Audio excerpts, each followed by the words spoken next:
In 2014, a small team in Mexico City launched a cryptocurrency exchange with a radical bet that Latin America's unbanked millions didn't need better banks.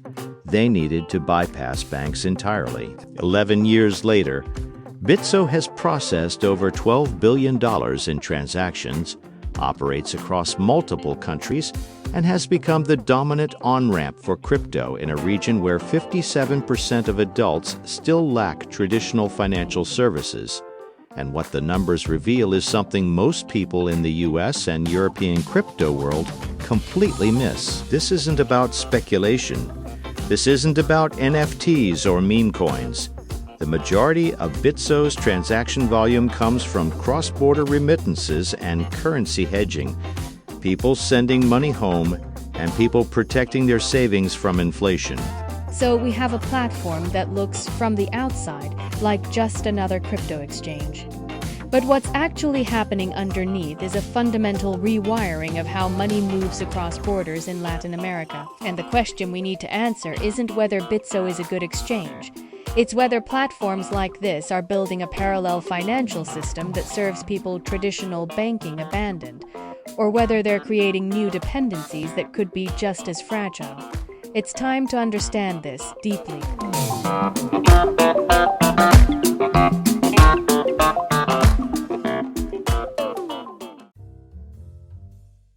Welcome to Deeply. I'm David. And I'm Rachel. And today we're examining something that, on the surface, seems like a straightforward product review. Is Bitso a good crypto exchange? But that framing misses what's actually happening here. Let's start with what most people assume when they hear cryptocurrency exchange. They picture Coinbase, Binance, Kraken, platforms built primarily for traders in the US and Europe who want exposure to volatile digital assets. Speculation engines, essentially. And if you evaluate Bitso through that lens, you'd say it's decent but limited. It supports Bitcoin, Ethereum, Solana, Litecoin, and a handful of other tokens. It doesn't have the depth of trading pairs or the advanced derivatives that power users expect, but that evaluation fundamentally misunderstands what Bitso was designed to do. The thesis we want to build today is this. Bitso's success reveals that the most transformative crypto platforms aren't the ones with the most features. They're the ones that solve a specific, painful, real-world financial problem for an underserved population. And understanding how Bitso did this teaches us something important about how financial technology actually achieves adoption versus how Silicon Valley thinks it should. To ground this, we need three foundational concepts. First, fiat to crypto on-ramps. This is the infrastructure that lets someone convert their local currency, in this case, Mexican pesos, into a digital asset. It sounds simple, but it requires banking partnerships, regulatory compliance, and payment system integration that most global exchanges never bother building for smaller currencies. Second concept, remittance corridors. These are the established pathways through which migrant workers send money back to their home countries. The U.S. to Mexico corridor is one of the largest in the world. In 2025, remittances to Mexico exceeded $63 billion. Traditional services like Western Union charge fees that can reach 7 to 10%. That's billions of dollars extracted from some of the poorest families on the continent. And third, currency depreciation pressure. The Mexican peso has experienced significant volatility against the US dollar over the past several years. When your local currency is losing value, holding savings in that currency means watching your purchasing power erode in real time. This creates organic demand for alternative stores of value, and that's where Bitcoin and stablecoins enter the picture, not as speculative instruments, but as practical tools. Once you understand those three dynamics operating simultaneously in the same market, Bitso's design choices start making complete sense. The platform wasn't built to compete with Binance on trading features. It was built to sit at the intersection of these three forces. So let's examine the actual mechanism. How does Bitso work differently from a standard crypto exchange, and why does that matter? The platform integrates directly with Mexico's SPEI system, which is the country's interbank electronic payment system. This means deposits and withdrawals between Bitso and Mexican bank accounts happen in near real time. For context, when Bitso launched in 2014, getting pesos onto any crypto platform required wire transfers that could take days. Bitso compressed that to minutes. And that speed isn't just a convenience feature. From a community perspective, the real-world adoption shows that when you're a family in Oaxaca waiting for a remittance payment from a relative in Los Angeles, the difference between 3 days and 3 minutes isn't abstract. It's whether you can buy groceries today or next week. The platform's architecture has 3 layers that work together. Layer 1 is the fiat gateway, peso deposits and withdrawals through SPEI and through convenience store networks like OXXO, which has over 20,000 locations across Mexico. This is critical because it means you don't need a bank account to use Bitso. You can walk into a corner store, hand over cash, and have crypto in your account within minutes. That OXXO integration is something most people outside Mexico don't appreciate. Think of it like this. Imagine if you could walk into any 7-Eleven in America, hand the cashier $100, and have Bitcoin in your phone wallet before you left the store. That's what Bitso built. But for a population where many people have a corner store within walking distance, but the nearest bank branch might be an hour away. Layer 2 is the exchange engine itself. Order books for trading between pesos and supported cryptocurrencies, and Layer 3 is the transfer rail, which uses blockchain networks, particularly stablecoins pegged to the US dollar, to move value across borders at a fraction of traditional costs. Now, here's where the 3 concepts we defined earlier converge. A worker in Chicago wants to send $500 to family in Guadalajara.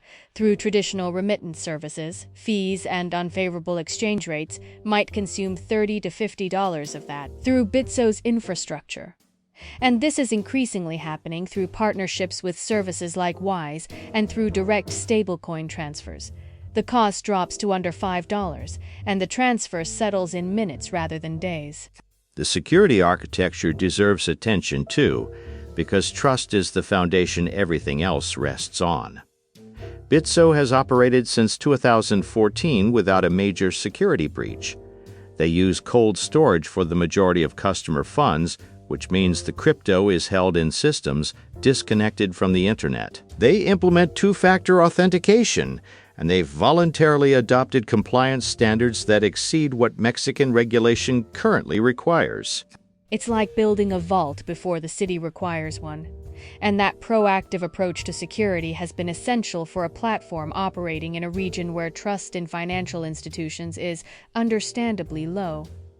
When you've watched banks fail, when you've experienced currency crises, the bar for trusting a new financial platform is extraordinarily high. Bitso has earned that trust through a decade of operational reliability. I think it's worth pausing here to note what this represents in aggregate. Over 12 years, Bitso has essentially built a parallel financial infrastructure, fiat on-ramp, exchange, and cross-border transfer system specifically designed for a market that global financial institutions largely ignored. That's not incremental improvement, that's infrastructure creation. But we need to complicate this picture because the story so far sounds almost too clean. Regional platform identifies underserved market, builds elegant solution. Everyone benefits. The reality has more friction than that. Let me push back on something, actually. I've been wondering about this. We've described Bitso as this bridge for the unbanked, but the platform still requires identity verification. KYC, Know Your Customer requirements. To deposit or withdraw pesos, you need a government ID. To access higher transaction limits, you need proof of address and additional documentation, so the truly unbanked people without formal identification are still excluded. That's a fair challenge, and it gets at a structural tension in the entire crypto for financial inclusion narrative. The same regulations that make Bitso trustworthy and legally compliant also create barriers for the most marginalized users. It's not a flaw in Bitso's design specifically, it's a constraint imposed by the regulatory environment, but it means the platform serves the underbanked more than the truly unbanked. People who have some documentation but lack access to traditional financial products. There's another complication. Bitso's supported asset list is deliberately narrow, around a dozen cryptocurrencies as of early 2026. For someone who wants to trade altcoins or access DeFi protocols, this is a significant limitation. But I think this is actually a design choice that reveals something about their strategy. The platform isn't trying to be everything to everyone. It's optimized for 3 use cases: buying and holding Bitcoin as a savings vehicle, converting between pesos and stablecoins for remittances, and basic trading of major cryptocurrencies. If you're a sophisticated trader, Bitso isn't built for you. And that's the point. Let me push back on that for a second, though, because there's a risk in that narrowness. If Bitso's value proposition is primarily about remittances and currency hedging, what happens when traditional financial institutions catch up? Visa, MasterCard, and major banks are all investing in cross-border payment infrastructure. If they can offer similar speed and lower costs while leveraging existing trust and customer relationships, Bitso's competitive moat could erode quickly. That's the central competitive question, and the answer depends on something most analyses overlook: switching costs in emerging markets. When a family in Mexico has been using Bitso for 3 years, has their OXXO deposit routine, understands the interface, and trusts the platform with their savings, the friction of switching to a bank's new remittance product is higher than it appears on paper. Habits are infrastructure, too. That's fascinating because it contradicts what I expected. I assumed the threat would come from above, bigger companies with more resources. But you're suggesting the defense comes from below, from the granularity of daily habits and community trust that's hard to replicate. From a security standpoint, there's one more complication worth examining. Bitso operates in a regulatory environment that's still evolving. Mexico's fintech law, the Ley Fintech, was enacted in 2018, and implementing regulations have been rolling out gradually. This means Bitso is building on regulatory ground that could shift. New requirements could increase compliance costs, restrict certain services, or change the competitive landscape overnight. And this is where the regional specialization strategy becomes both a strength and a vulnerability. By building deep infrastructure for the Mexican and Latin American market, Bitso has created something global exchanges can't easily replicate. But that same concentration means regulatory changes in 1 or 2 countries could disproportionately impact the business.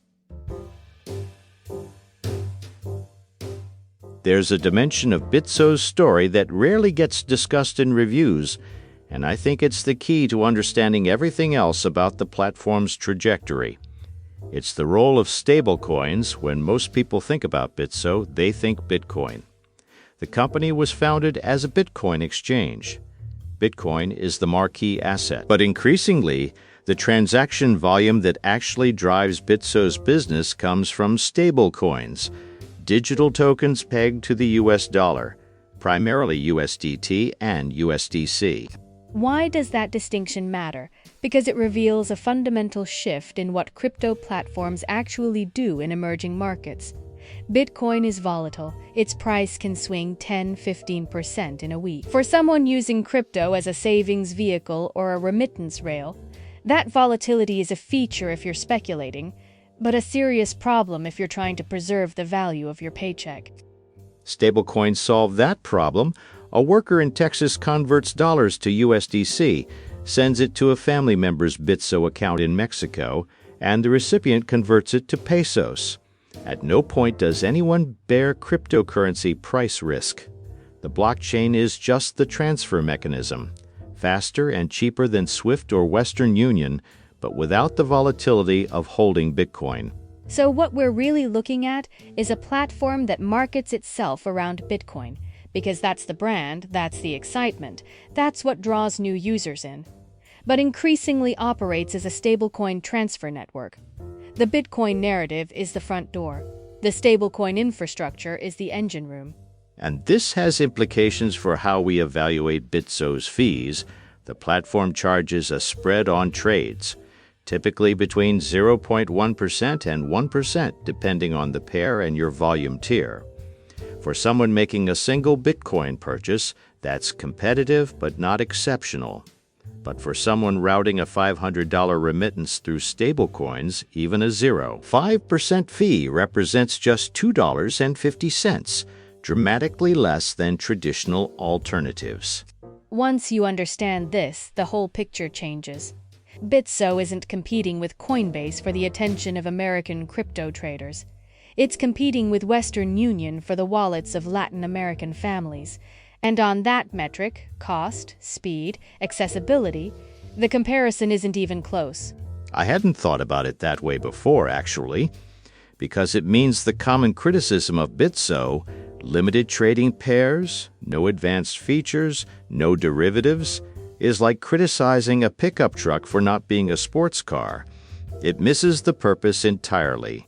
And it also means the platform's future growth depends less on Bitcoin's price trajectory and more on remittance volumes, peso-dollar exchange dynamics, and stablecoin regulatory frameworks. Those are fundamentally different variables than what drives most crypto exchange valuations.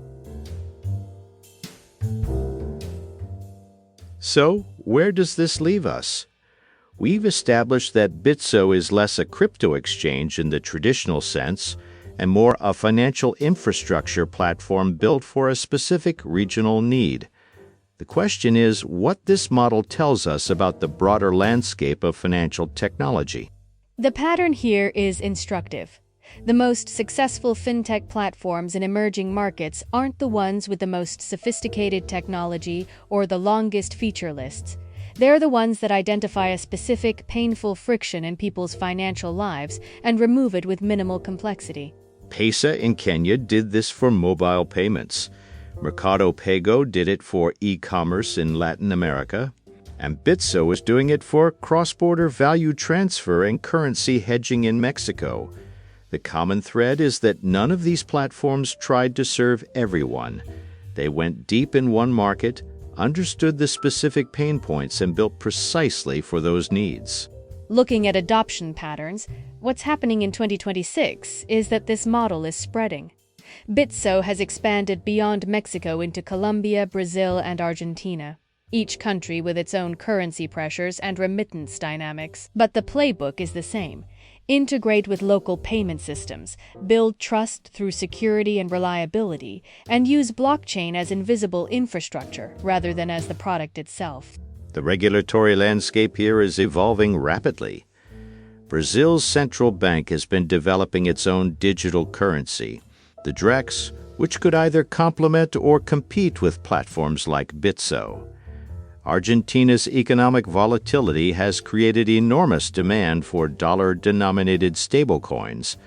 Colombia is developing its own fintech regulatory framework. Each market presents a different regulatory puzzle. And this is where the educational takeaway crystallizes. If you're evaluating whether Bitso is right for you, which was our starting question, the answer depends entirely on which problem you're trying to solve.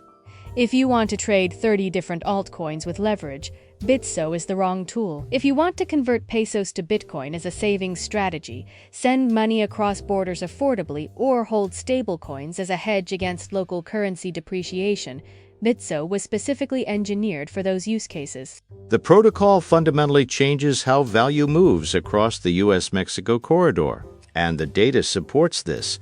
Bitso's partnership with Ripple for cross-border settlement, its integration with traditional payment platforms, and its growing stablecoin volumes all point toward a platform that's becoming embedded in the financial infrastructure of the region, not just sitting on top of it. But what does this mean for actual users making decisions today? It means due diligence matters more than hype. Check whether Bitso supports your specific currency pair. Understand the fee structure for your use case. Remittances have different economics than trading. Verify that your identification documents meet KYC requirements. And critically understand that holding crypto on any exchange means trusting that exchange with custody of your assets. Self-custody, moving your crypto to a personal wallet, remains an option for users who want maximum control.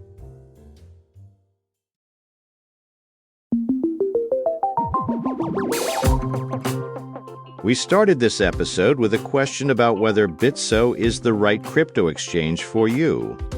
But the deeper story, the one that matters beyond any single platform, is about what happens when a region of 650 million people starts building financial infrastructure outside the traditional banking system. The implications extend well beyond Bitso. What we're watching is an experiment in whether blockchain-based financial rails can serve populations that legacy systems failed. And the early results are genuinely promising. Faster transfers, lower costs, broader access.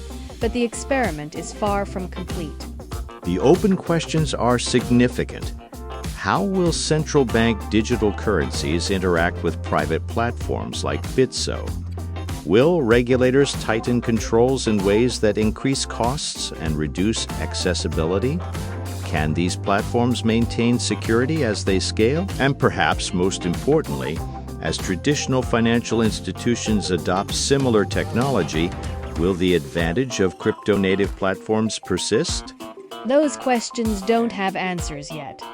But understanding the mechanism, how platforms like Bitso work, why they emerged, and what structural dynamics drive their growth gives you the framework to evaluate whatever comes next. Whether it's Bitso, a competitor, or an entirely new model, the underlying forces of remittance demand, currency pressure, and financial exclusion aren't going away. If anything, they're intensifying. And that might be the most important insight. The technology is interesting, the business model is clever, but the reason any of this matters is because hundreds of millions of people need better financial tools. And for the first time, the infrastructure exists to build them. That's what Bitso's story is really about. Not a crypto exchange, but a proof of concept for a different kind of financial system. For Deeply, I'm Rachel. And I'm David. If this changed how you think about crypto in emerging markets, share this episode with someone who needs to hear it, and subscribe to Deeply wherever you listen. We go deep on the stories that shape how the world actually works. Until next time.